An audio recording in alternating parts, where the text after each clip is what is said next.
Marinette, you're going to the festival with Kim, right? Sabine peeked out of the back door of the bakery to see Marinette sitting on the last step and adjusting her shoes. Yes, Mom. Is that okay? Do you need help in the shop? Marinette asked. It was the Lunar New Year, and the bakery had been busy all week. Apart from the usual pastries that they had, Sabine had prepared special traditional treats for the occasion. Oh no, you go and enjoy yourself. I just wanted to ask you to pass this along to Madame Le, Sabine said as she held up a red and gold gift bag filled with the treats for the Le family. Sure, I haven't seen Auntie in a while.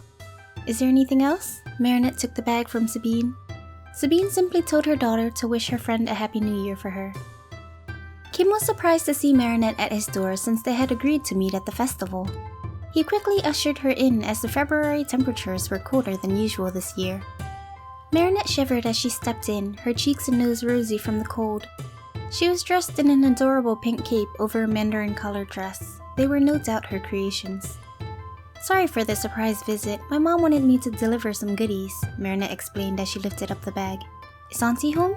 She asked as she slipped off her shoes. Yeah, she's in the kitchen. Let me go grab a few things and then we can head out, Kim said before bounding up the stairs to his room. Marinette walked through the familiar home and found Kim's mother in the kitchen by the stove. Hello, Auntie. Chúc mừng năm mới.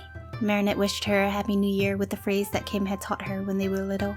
It was one of the few things she managed to remember since she often used it to greet others on New Year's. Oh, Mari!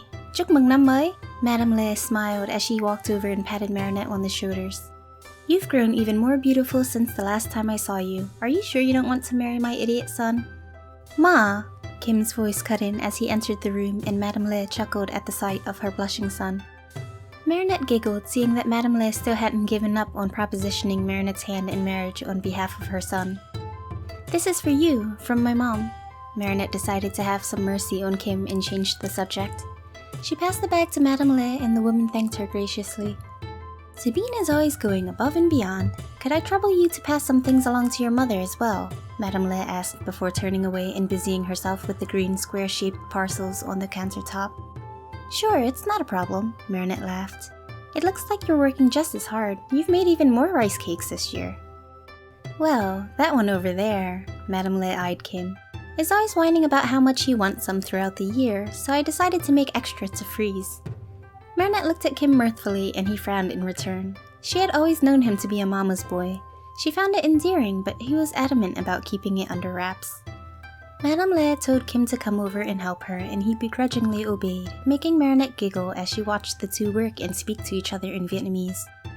You should give up on that bourgeois brat and try to woo Mari instead, Madame Le mused as she placed a couple of rice cakes into a bag. Kim rolled his eyes and sighed exasperatedly. I'm not gonna woo Mari, she's like a little sister to me.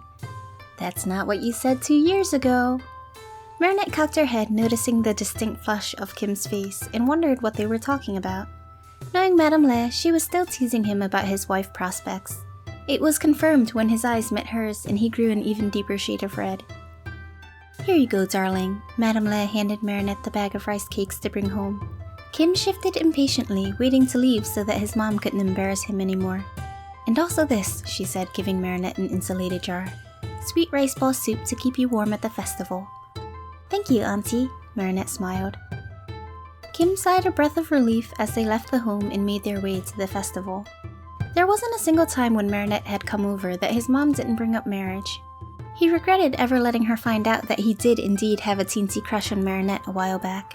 But who could blame him? She was pretty and nice. So what were you two talking about in there? Marinette glanced up at him to see his expression turn to annoyance. Nothing important, he grumbled, earning a short laugh from her. Based off that answer, I'm guessing she was still trying to get us to marry each other. There's a reason why I wanted to meet you at the festival. You're officially banned from my house, he grimaced. Oh, it's not that bad. I think your mom is hilarious. I don't. Despite her constant pestering about marriage, Madame Le was a sweet woman, and Marinette adored her.